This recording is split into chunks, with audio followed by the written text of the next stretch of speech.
السلام عليكم ورحمة الله وبركاته. إن الحمد لله نحمده ونستعينه ونستهديه ونستغفره ونتوب إليه ونتوكل عليه ونعوذ بالله من شرور أنفسنا ومن سيئات أعمالنا. من يهده الله فلا مضل له ومن يضلل فلا هادي له، وأشهد أن لا إله إلا الله وحده لا شريك له، وأشهد أن محمدا عبده ورسوله. يا أيها الذين آمنوا اتقوا الله حق تقاته ولا تموتن إلا وأنتم مسلمون.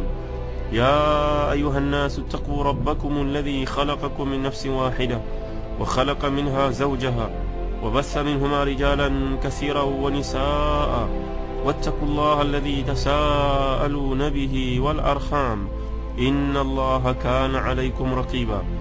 يا أيها الذين آمنوا اتقوا الله وقولوا قولا سديدا يصلح لكم أعمالكم ويغفر لكم ذنوبكم، ومن يطع الله ورسوله فقد فاز فوزا عظيما.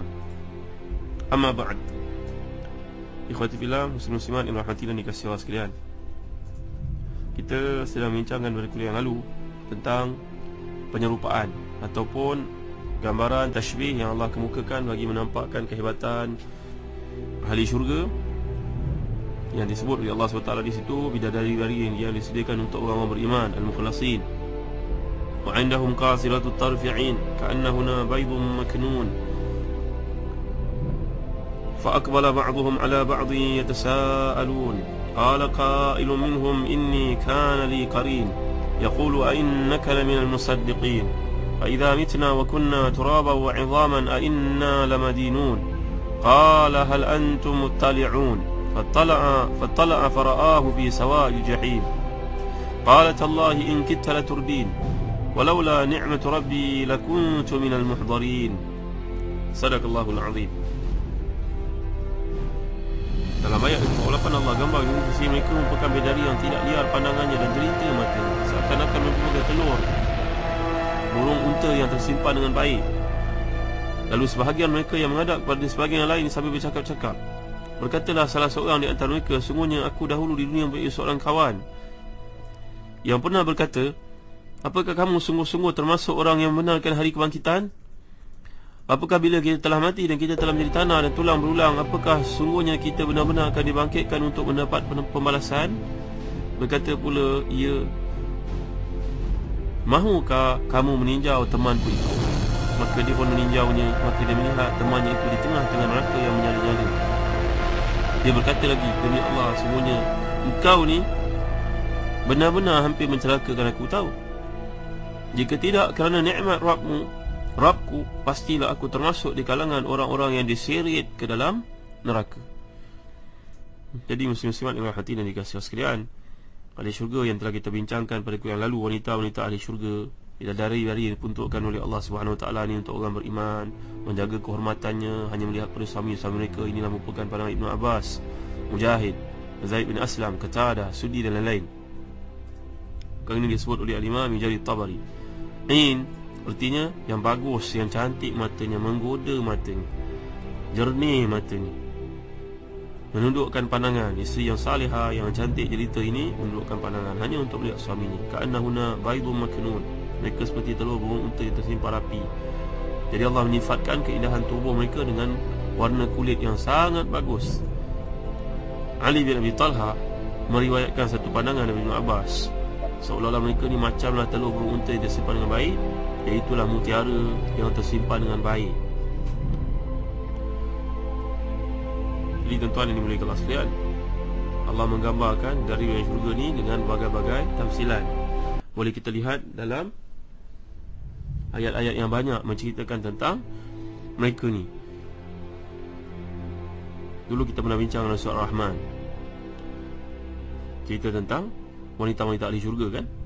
Jadi Al-Hasan berkata seakan-akan mereka ni telur burung unta yang tersimpan dengan baik, terjaga, tak disentuh oleh sesiapa pun. Sa'id bin Jubair berkata seolah-olah mereka merupakan telur burung unta yang tersimpan dalam telur itu sendiri. Ini pandangan Sa'id bin Jubair pula.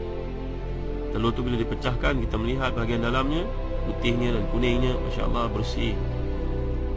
tak ada apa pun yang mengotorinya. Begitulah artinya wanita tersebut tersimpan, tidak diusik oleh siapa pun. Sebagaimana cengkerang itu telah melindungi bahagian dalamnya, maka demikian juga syurga telah melindungi wanita tersebut daripada disentuh oleh mana-mana lelaki. La yamassuhunna insun qablahum wala jan. Pernah kita bincangkan dahulu dalam surah Ar-Rahman. Atha Al-Khurasani pula berkata bahawa ia adalah selaput yang terletak di antara kulit dan bahagian dalam telur itu, inti telur itu sendiri. So, dia berkata bahawa seakan-akan mereka merupakan telur burung unta yang disimpan dengan baik. Jadi telur ketika telurnya dibuka, dipecahkan. Jadi juga merupakan pandangan Ibnu Jarir, kerana kata beliau maknun maknanya tersimpan dengan baik. Jadi kulit telur ni menyimpan bahagian dalamnya daripada disentuh oleh apa sekalipun, oleh tangan, bahkan oleh kepak, sayap ibunya sendiri, bulu ibunya sendiri pun tidak akan dapat menyentuhnya. Maka itulah kelebihan wanita-wanita di syurga. Ikhwatillah muslimin yang dirahmati dan dikasihi sekalian. Kemudian masuk pada ayat berikutnya, fa aqbala ba'dhum ala ba'dhin yatasaalun. Sekarang episod yang berikut menggambarkan apa yang dilakukan oleh ahli syurga itu sendiri. Duduk bersembang-sembang, bercakap perkara yang baik. Dia telah belajar di surah An-Naba yang lalu dalam tafsir juz amma bahawa orang dalam syurga ni tak cakap benda-benda yang sia-sia. Semua benda yang dicakap merupakan tasbih. Semua benda yang dicakap perkara-perkara kebaikan. Kat dunia ni, kalau kita perhatikan, banyak bercakap merupakan perkara-perkara lara, perkara-perkara yang sia-sia. Tapi di akhirat tidak lagi, tuan-tuan yang dimuliakan Allah sekalian. Allah telah tukar cara pemikiran itu sehingga menyebabkan cakap satu perkara yang baik itu mendatangkan nikmat, mendatangkan kegembiraan, mendatangkan energi kepada kita. Bahkan kat akhirat seperti digambarkan, kalau tuan-tuan nak menemui Nabi Yusuf, ayo panggil saja Nabi Yusuf, bertemu di mana-mana tempat. Kita kalau di dunia nak bertemu dengan seorang yang penting, dijanji kita pukul 10 malam, pukul 10.30 dia ada appointment lain. Minta maaf saya nak cepat ni, ada appointment lain. Kat akhirat tidak ada, tuan-tuan. Tuan-tuan nak dengar cerita Nabi Yusuf, dia mulutnya sendiri duduklah bersama dengan dia. Sebulan, 2 bulan, setahun, duduklah dengan dia. Tak ada siapa pun yang menghalang. Apa saja yang kita nak akan dipenuhi oleh Allah Subhanahu Wa Taala. Yalah, waktu itu tak ada lagi semayang, tak ada lagi anak-anak nak dijaga, seorang sakit, seorang nak dipeksa, isteri kita nak diambil pulang daripada kerja, tak ada, tuan-tuan. Semua tanggungjawab itu sudah tidak lagi dibebankan ke atas kita. Jadi inilah kerja ahli syurga, bercakap benda-benda yang merupakan tasbih, tahmid, zikrullah. Itulah kerja mereka, duduk bersama-sama. Lalu seorang sedang duduk teringat pula dia masa dekat dunia dahulu. Fa aqbala ba'dhum ala ba'dhin yatasaalun qala qailun minhum inni kana li qarin. Maka dia ceritakan pengalaman kat dunia dahulu. Dahulu aku kat dunia ada seorang qarin. Qarin ni kawan, tuan-tuan. Kalau kita belajar bahasa Arab, lihat dalam kamus, contohnya kamus Al-Aziz, kamus Al-Farid. Qarin ni arti kawan, kawan, teman yang rapat. Kan itu dalam hadis Nabi telah menggambarkan, ma minkum illa wa qad ukila ilaihi qarinuhu minal malak wa qarinuhu minal jin. Setiap kita ni ada qarin daripada malaikah, qarin daripada jan, daripada jin di kiri kanan kita. Waktu kita lahir bersama dengan kita seekor lagi jin. Jin ni pun lahir beranak pinak, tuan-tuan. Dan Allah mengutuskan malaikat kepada kita. Malaikat ni menyeru kepada kebaikan, jin ini menyeru kepada kemungkaran. Dan kita sendiri dapat merasai perasaan itu. Pada waktu dini hari sebelum subuh, kita rasa nak bangkit, jam telah pun diset. Kita pun terfikir bangunlah tahajud, berdoalah kepada Allah agar rezeki kita tidak sempit seperti ini, tak diuji dengan ujian-ujian yang berat. Rabbana la tu'akhidhna in nasina wa akhtana. Satu lagi berkata sabar dulu 45. Semua boleh 45 kan. Tidur dulu 5 minit ke setengah jam ke, tidur lagi, dengar mana punya bisikan, tuan-tuan. Akhirnya terlajar. Tahajud pun entah ke mana, subuh pun entah ke mana. Ini dia perbincangan dikemukakan oleh Nabi Muhammad sallallahu alaihi wasallam dalam hadis riwayat Muslim dan juga Baihaqi daripada Aisyah radhiyallahu anha, ummul mukminin. Sampai para sahabat tanya, wahai Nabi, Nabi pun ada qarin? Nabi jawab, ya. Ila anallaha qad a'anani alaihi fa aslam falam ya'murni illa bi khair. Allah juga memberi kepadaku seekor qarin jin, tapi alhamdulillah dengan izin Allah, Allah telah beri hidayah kepada jin ini, dia masuk Islam, dia menyuruh untuk melakukan kebaikan. Tapi selain daripada Nabi Muhammad SAW, kita semua ni ada qarin. Sebab kena mujahadah, tuan-tuan. Mujahadah. Bacalah dalam kitab sebagai contohnya ringkasan Riyadhus Salihin. Memiliki kitab ini seolah-olah kita menjemput Nabi Muhammad SAW berada dalam rumah. Kalau kita tak mampu nak baca Riyadhus Salihin yang besar itu, bacalah ringkasan Riyadhus Salihin. Sebaik-baiknya bacalah versi bahasa Arab saya, tuan-tuan. Jangan baca bahasa Melayu saja. Baca bahasa Arab, belajar bahasa Arab. Dan anak-anak kita di sekolah pun hari ini diwajibkan jawi. Alhamdulillah. Kita buat apa pula menjauhkan diri daripada hadis, daripada Quran. Nak baca kononnya, nak baca dalamnya. Rugilah, tuan-tuan. Bacalah hadis, walaupun satu hari satu saja, sepotong terjemahannya. Jadi tuan-tuan yang dimuliakan Allah sekalian, baca bagaimana mujahadah. Banyakkan puasa sunat, lawan syaitan untuk bangun tahajud. Mana yang nafsu kita cenderung padanya kita abaikan. Bacalah dalam buku Rasul Mulia. Sayyidina Umar Khattab radhiyallahu anhu melihat anaknya membeli daging di pasar pun tegur, apakah setiap kali engkau nak merasai daging engkau beli? Soalan itu macam halilintar kena padanya, tuan-tuan. Artinya engkau ni gagal menundukkan nafsu lah nampaknya. Setiap kali dia minta engkau penuhi. Sebenarnya bukan begitu, saudara. Sekali kita kena abaikan. Itu sebab anak-anak kita di rumah, apa dia minta semua kita penuhi. Lama-lama anak ni bukan jadi beriman, dia cenderung kepada syaitan, kerana semua nafsunya kita penuhi. Jadi tuan-tuan yang rahmati dan dikasihi Allah sekalian, mujahadah. Bacalah bab mujahadah ni dalam ringkasan Riyadhus Salihin sebagai contohnya. Telah ringkaskan oleh Syekh Muhammad Yusuf An-Nabahani. Ataupun kalau kita dah miliki Riyadhus Salihin, alhamdulillah, fabihi wa ni'mah, dah ada itu pun satu nikmat yang besar. Bacalah sebelum tidur, baca satu hadis dan baca terjemahannya. Jangan baca terjemahannya saja. Tak ada zuk orang Arab kata, tazawuk. Tak ada kemanisan membaca kalamun nubuwah itu, hadis Nabi sallallahu alaihi wasallam. Ikhwati fillah, muslim-muslimat rahmati dan dikasihi sekalian. Jadi seorang yang berada dalam syurga ni bercerita kepada kawan-kawannya ada di syurga yang lain. Dahulu aku kat dunia ada seorang kawan lah, Qarin ni mana kawan yang sangat rapat. Yaqulu a'innaka laminal musaddiqin. Dia berkata kepada aku, adakah kau ni membenarkan apa? Aidza mitna wa kunna turaba wa 'idhaman inna lamadinun. Kalau kita mati nanti kita dibangkit jadi tulang-tulang, kita dibangkitkan semula. Ni kata kawan yang merosakkan itu. Kadang-kadang ada kawan seperti ni, tuan-tuan. Kata-katanya semua merupakan fitnah, kata-katanya semua merupakan kejahatan, kata-katanya semua memecah belahkan orang.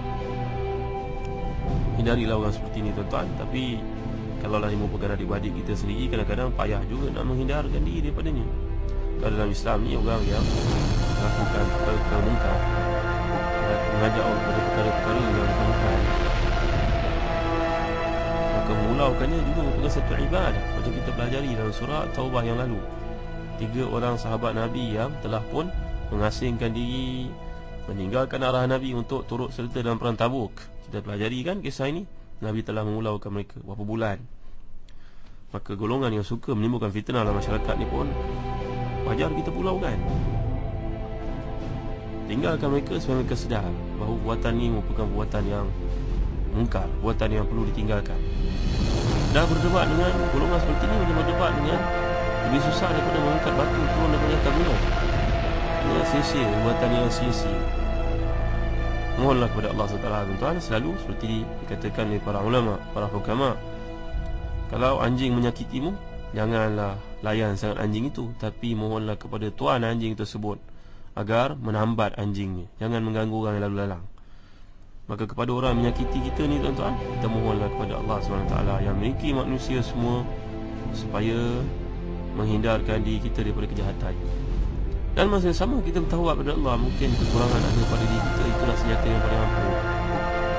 Muhasabahlah diri. Mungkin kita membawa banyak dosa, menyebabkan Allah hukum dengan cara itu. Banyakkan istighfar kepadanya, dan jangan layan sangat. Kerana tuan-tuan, Imam Ahmad bin Hanbal diajak oleh orang untuk berdebat, dia tidak layan. Orang tu ajak lagi, tak layan. Akhirnya kata, kamu ni memang suka buat benda-benda yang berdebat seperti ni, buang masa. Wahai semua anak-anak murid, angkatlah orang ni buat keluar daripada majlis ni. Tak ada guna dia datang di sini. Alhamdulillah, muslim-muslimat dalam hati dan dikasihi sekalian. Tapi kisahnya, kalau orang ni dekat dengan kita, payah juga nak menjauhkan diri, apalagi mulaunya. Maka dia telah masukkan jarum peniti yang jahat ke dalam minda kawannya, berkata, kamu benar kan ke? Intonasi suaranya kalau kita nak sampaikan begitu raya. Kamu benar kan bahawa kita akan dibangkitkan lepas mati nanti? Takkanlah macam tu. Kamu lah, kalau bahasa orang moden, tuan-tuan. Inna lamadinun. Apakah betul kita akan dibangkitkan semula? Ada banyaklah riwayat dikemukakan oleh para mufassirin. Contohnya Imam Asyuti dalam Ad-Durrul Mansur. Ada dua orang teman, mereka mempunyai wang sebanyak 6,000 selepas berusaha niaga bersama-sama. Ini disebut oleh Imam Asyuti dalam Ad-Durrul Mansur. Di akhir mudarabah tersebut, mereka pun membahagikan sama rata lah. Kamu ambil 3,000, aku ambil 3,000. Yang seorang beriman, yang seorang kafir, tak ada masalah pun kita berusaha niaga dengan orang kafir, asalkan niagaan tersebut jelas. Maka yang dapat 3,000 orang beriman ini mendengar kawannya yang kaya itu membeli satu aset untuk perniagaannya dengan nilai 1,000 itu, 1,000 dirham lah katakan. Lalu dia pun mendermakan 1,000 dirham. Ni yang beriman ni dermakan 1,000 dirham. Dengan kawannya yang kafir itu beli satu aset dengan 1,000 dirham, dia pula derma 1,000 dirham. Kata Allah, ini kalau saya beli tak pandang niaga tak betul. Jadi aku beli aset daripadamu di syurga. Apa jadi lagi dengan 2,000 dirham tersebut, tuan-tuan? Nanti kita akan bincang pada kuliah akan datang. Allahu a'lam wa sallallahu ala sayyidina Muhammad wa ala alihi wa sahbihi wa baraka wa sallam. Walhamdulillahi rabbil alamin. Wa barakallahu fikum. Wassalamu alaikum warahmatullahi wabarakatuh.